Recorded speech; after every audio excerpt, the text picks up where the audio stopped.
waiting for a few more people to join us. We've got a great attendance for this webinar. Great number of registrants. This is clearly a topic that everybody is looking for a little bit of advice about, and I'm really excited about diving into this topic.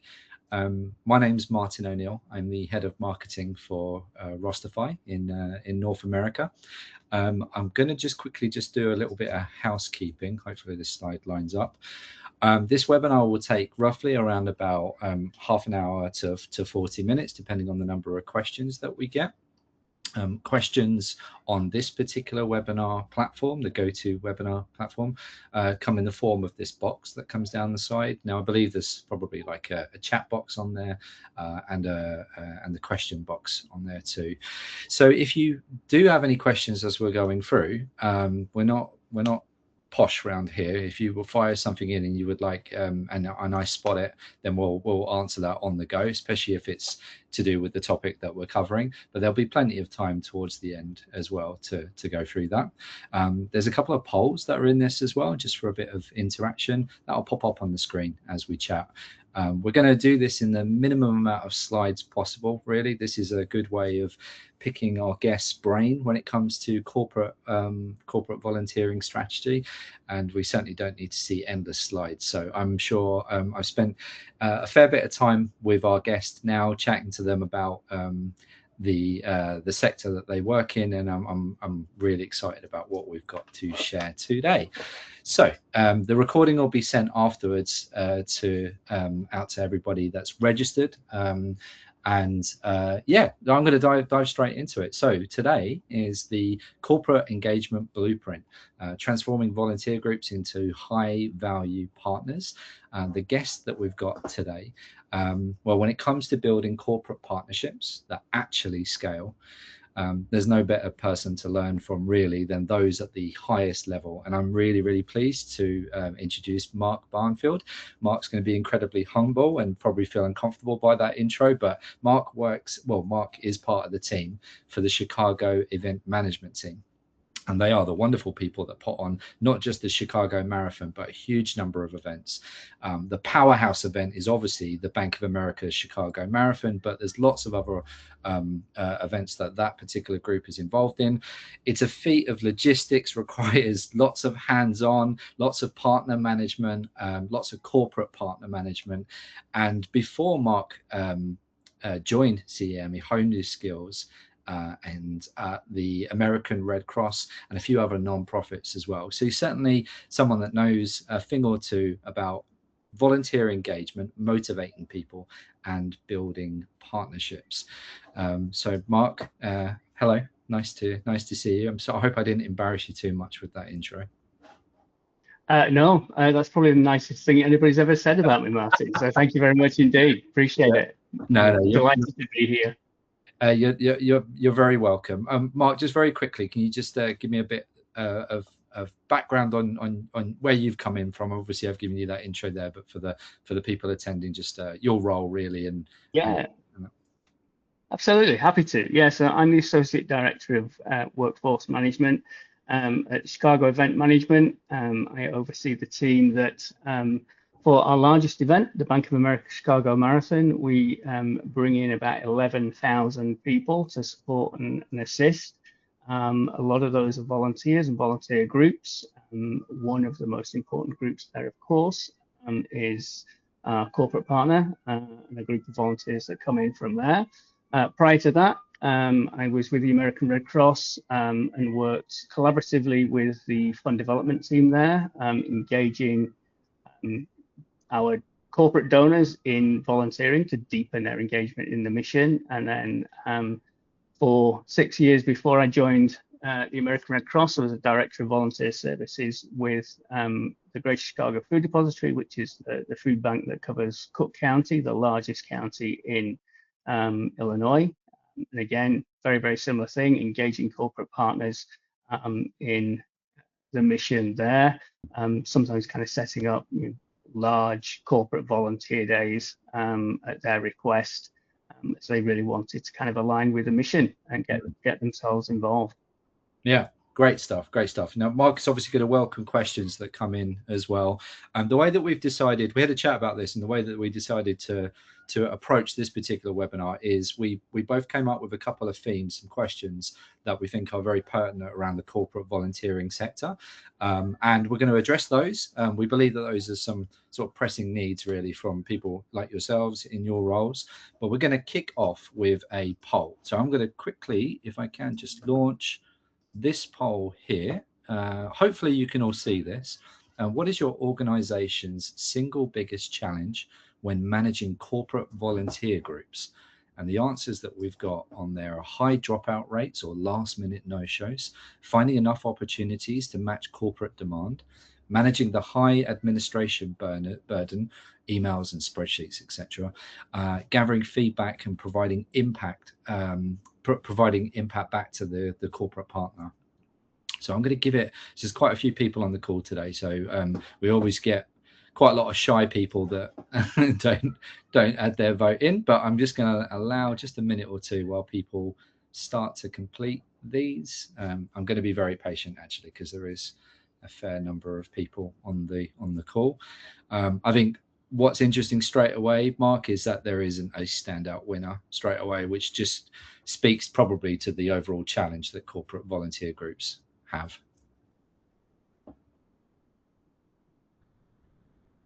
Let me just end the poll. No, nearly. I get so eager to make sure everybody gets a chance, but I'm going to just end it on this one. So end and share results. So hopefully you guys can see all of these results. Mark, can you see that too? Can you see what's come up on here? You're on mute. Yeah. No, I can see the poll results.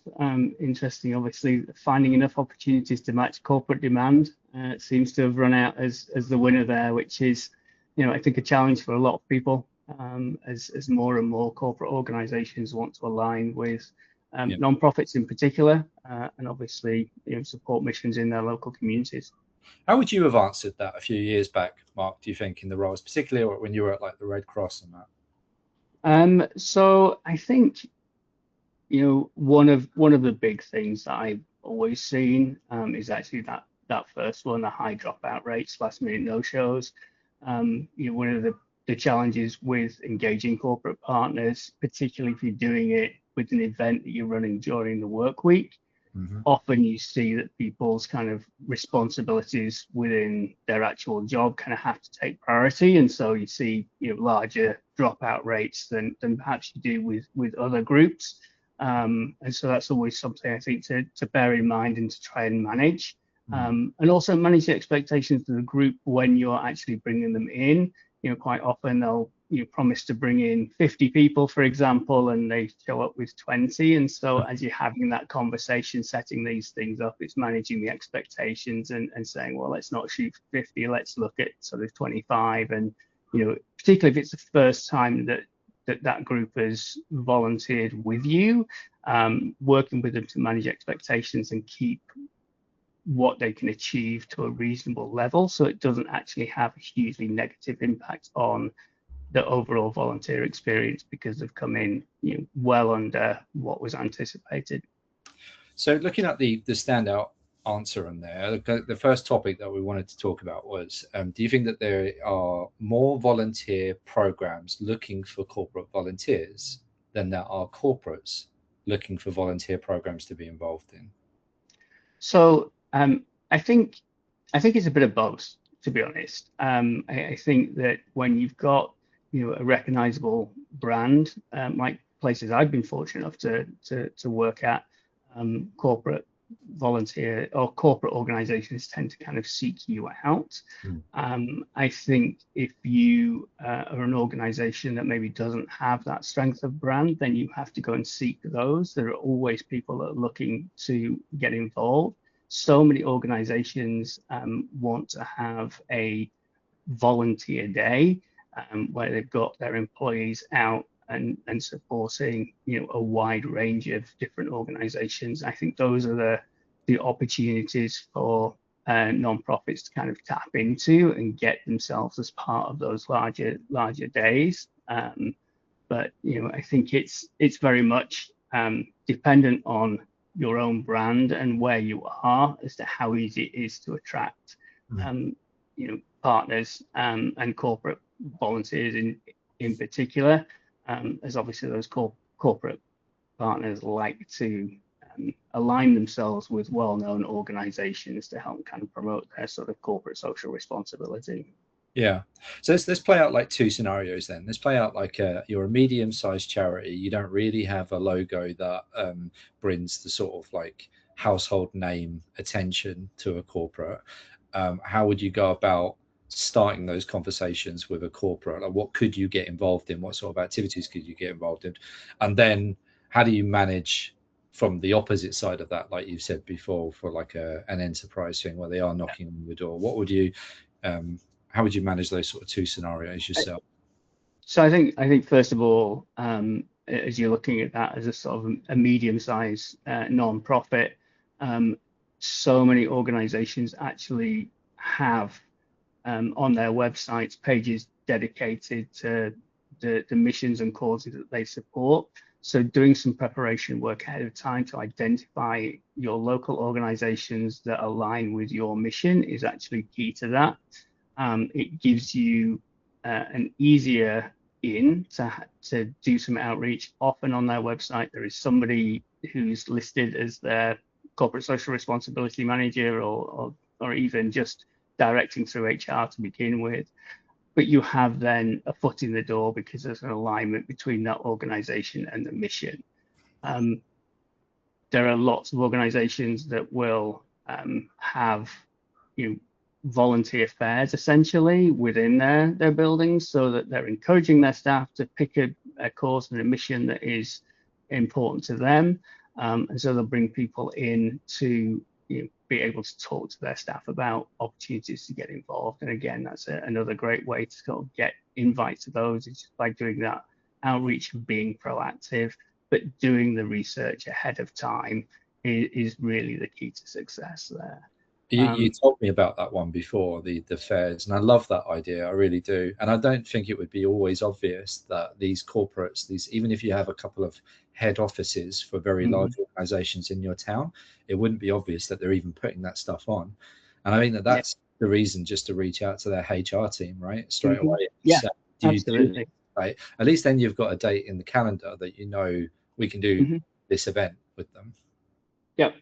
And there is a need to sort of prepare yourself for a lot of no's along the way, but with an investment of time, you can definitely sort of start to build those relationships. And I've had experiences in the past where we've started with volunteer a foot in the door to get people volunteering, that's then actually converted them into ultimately making financial donations as well. So you mentioned something there that we didn't say that we were going to cover, but I'll put you on the spot a little bit. Really, is this worth the trouble for corporate volunteering? So yeah, I do think so. I mean, it's an opportunity to get groups involved. There is always that potential with the right corporate partners that could turn into a donor if they're not already one.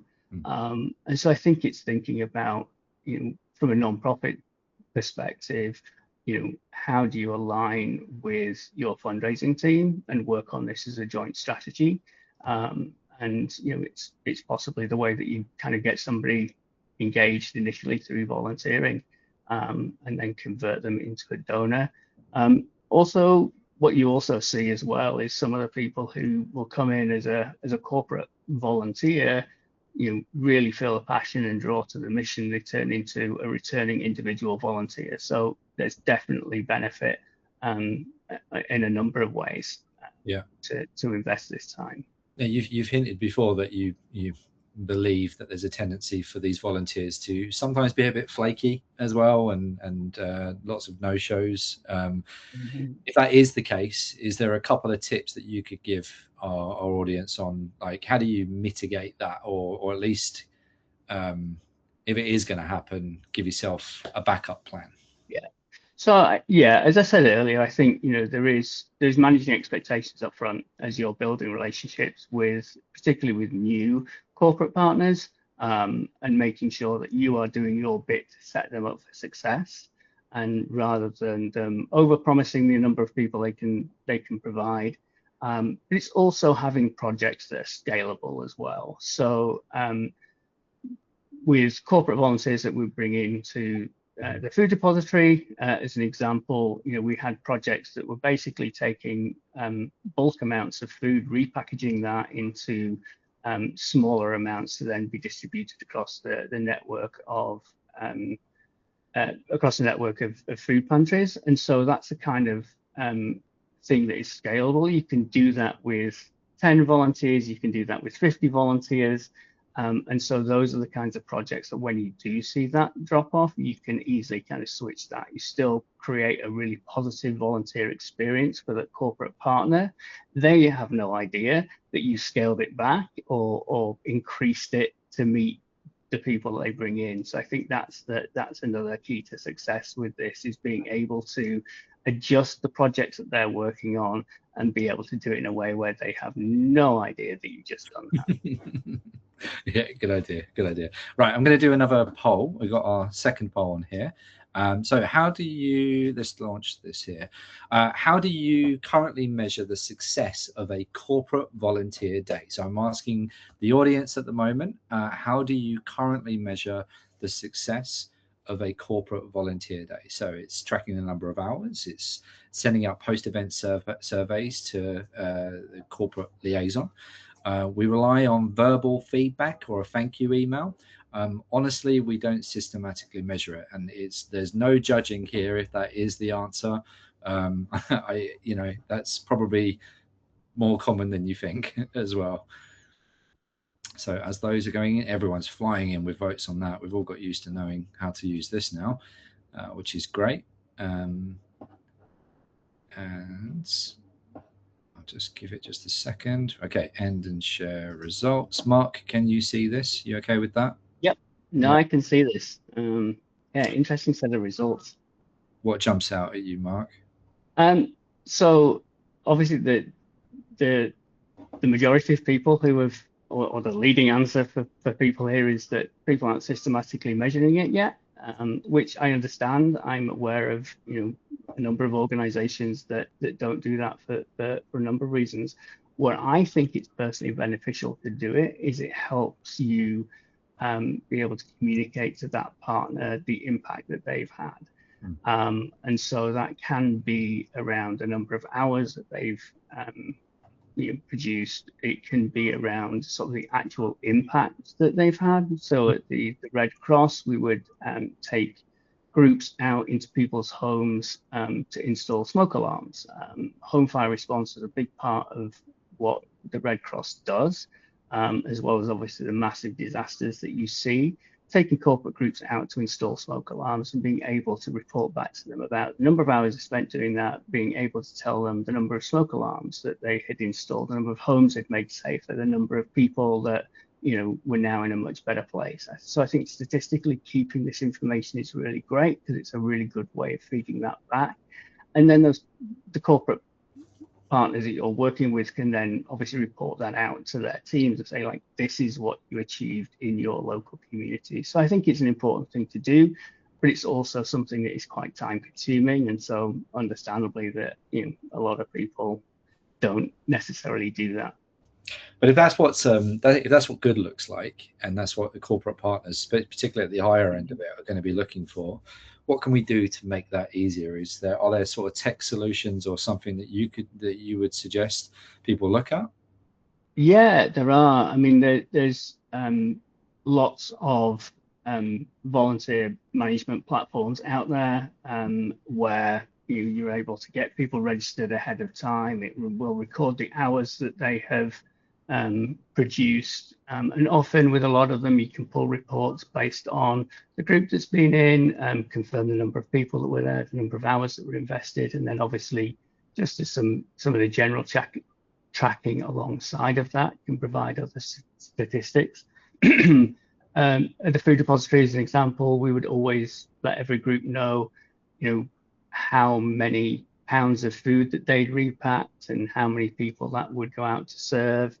and when that would leave the organization and ultimately kind of end up being available to people in the community again as a way of really rounding out the impact that people had, and trying to take those statistics, a little bit above and beyond just, a recording of hours. While it's important, because of course there is a financial aspect to working with volunteers, particularly if they're an existing corporate donor. Those volunteer hours allow you to do more with their donation than you can if you're doing everything with staff. So again, hugely important to kind of track that, because it's a way of being able to report back on the overall impact, both financial and obviously from a volunteer hours perspective. Yeah, and actually the last webinar I hosted was about gamification and how that's become a thing. And I don't think you can do gamification without decent reporting and data collection. You need to be able to track hours, and it might seem like quite a step for some organizations to feel like they're going to be going from spreadsheets and calendars to suddenly collecting all this stuff. But the modern day volunteer experience, I think particularly for the corporate environment too, is that recognition loop. And so it is really important to be able to do that. Absolutely. I would imagine that you're going to hear the phrase gamification, particularly in the non-profit and voluntary sector, a hell of a lot more over the next couple of years or so. Yeah, and I think, my experience working with corporate teams, they tend to be a competitive bunch. So the more you can gamify something, the more they're likely to go after those targets and those goals. So that actually ties neatly to the next question, or the next topic we're going to talk about, which is we know how important the volunteer experience is to a successful program. How have you, Mark, kept volunteers engaged and making sure that they're having a good time? I think, it's an opportunity to spend time with the people, really. As they're working on a particular project for you, it's investing the time to go and connect with them, meet with them, ask them why they're there. What is it about this particular opportunity that got them to take some time away from work and come and join you and build those relationships. I think it's creating that sort of positive environment of support and encouragement. I think often thinking about the kinds of things you're asking your corporate partners to do as well as part of that. As I mentioned earlier, the Bank of America partners that we work with at the marathon and our other events, they tend to be the people that are handing out the medals at the finish line, because that's a nice role for them to have. There's something really gratifying and satisfying about being able to do that. And so just being really intentional, because that's a way of keeping kind of people engaged. We have lots of roles, obviously, at those events, which are kind of tucked away and a little bit behind the scenes, but we prefer to put somebody like Bank of America in a role where they're really involved and engaged in the event itself, rather than in more of a supporting role. Yeah, we've developed a system where the non-profit that uses Rosterfy could offer a unique URL that gives them a landing page, which is fully branded up in, say, Bank of America in that instance, and get their own unique opportunities. That is a good way of sort of circumventing the admin, I think, that's involved in sort of saying, okay, don't offer that group of volunteer opportunities to the mass, because that's for this group. And actually, some outside of corporate volunteering, some nonprofits do that anyway, when they know they've got like their super volunteers. They're not, you shouldn't use the word favorites, but you've definitely got people of, they turn up week in, week out, and they tend to be able to be allocated certain roles. They probably do it automatically just through habit more than anything else, but it's a way of standardizing that. Yeah, and I think that unique link is a way of sort of creating sort of what feels like a bespoke experience from start to finish. It's giving that corporate partner the opportunity to sign up for something that is unique to them. It has their branding, it has their logos on it, and so it feels like it's a really important thing that you're stewarding them through with all their registration, as well as actually the experience when they're there and carrying out the project and completing that for you. I think that is the key, right? Is making the corporate partner feel like, make them feel special, make them feel like VIP. And if you're able to win them over head office side, and also the people that arrive on the day, it's a double win, that partnership keeps rolling on and they feel valued. And then also you have an opportunity that if somebody gets bitten by the bug, that they love what you do, maybe even after they leave that organization, they might carry on volunteering. Mm-hmm. They might have a passion for it outside of the allocated day that the corporate volunteer program takes place. It might be, do you know what, I'm doing this every Saturday morning now. But I think it starts with that understanding the corporate entity's motivations to align themselves with your particular organization, and meeting them halfway and going, this is what we're about, and we know that you want to be about this too. And then offering them, even if it feels like a lot at first, offering them that complete experience that they need to feel valued. Would you say that's fair? Or Yeah, I would, and I think that sort of ties into what we were saying earlier about sort of managing expectations with new partners, and making sure that they're not over promising. But if you give a really positive, experience to the 20 people that show up for the first time and have been stewarded through the registration process and had a really positive experience, the next time that corporate partner comes in, because their staff will have gone back and told their co-workers what a great experience it was, other people will then be motivated to sign up and join the group. And it's a really good way of then kind of building that relationship and increasing the engagement of that particular partner and expanding the group, and ultimately getting to that 50 people that they wanted to get to first time. But because you've helped manage their experience, you ultimately do that over a period of time, which is a much better experience for the partner themselves and for you as a non-profit or the organization that's really engaging them. So let's close the loop all the way around now with this final topic that I wanted to talk about, which is like the feedback loop really for CSR. At the moment, Mark, what do you think the current expectations are for a corporate partner in terms of what they need back from a charity, a non-profit or volunteer program? Yeah. I mean, impact, I think, is a big thing, as I was saying earlier. With certainly if you are working with a corporate partner who is currently a donor for your organization, most fundraising teams will do an impact statement at the end of the year saying, like, this is how much you donated, this is what we did with your donation, wrapping into that the amount of volunteer hours that were contributed.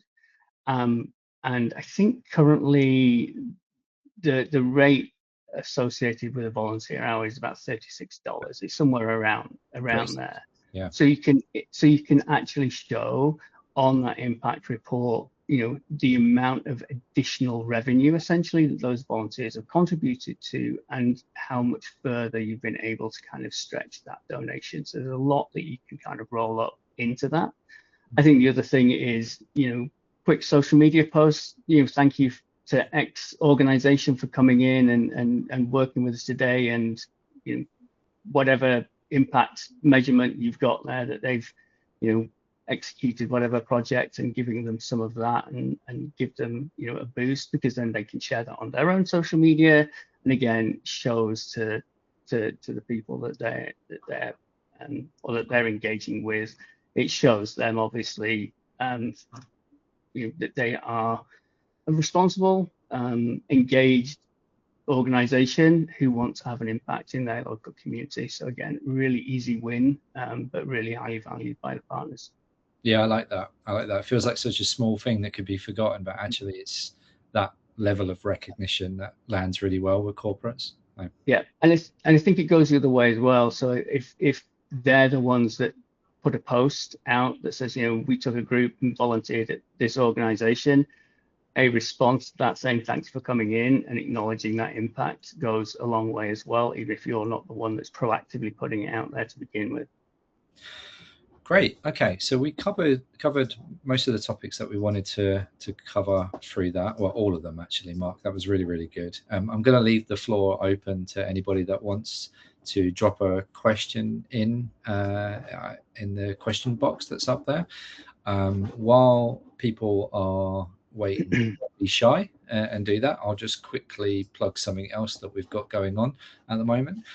So on the 19th of August, this is a little niche, this one, but I am excited about this. This is scale versus heart. So with the increase in the number of AI tools and automation that we all seem to be using for our day-to-day lives, a particular pressing concern that I'm noticing out in the voluntary sector is how do you automate and get the robots controlling everything without losing the human interaction and the human element? At the end of the day, that's the most important part. And yeah, so that's going to be a big topic really about AI and automations. And if you wanted to join that, it would be joining me and a couple of guests on the 19th of August. I don't see any questions in the question box, so I'm going to presume that we've covered everything there, Mark. Thank you so much for your time. We really appreciate that, and thank you everybody for joining us on this webinar covering corporate volunteer programs. This will be oh, thank you, Sarah, a little heart emoji there. We'll be sharing this recording with all those that registered, and yeah, that's probably it from me. And yeah, thank you very much, Mark. My pleasure. Delighted to be here. Thanks, everyone. Thank you very much, everyone.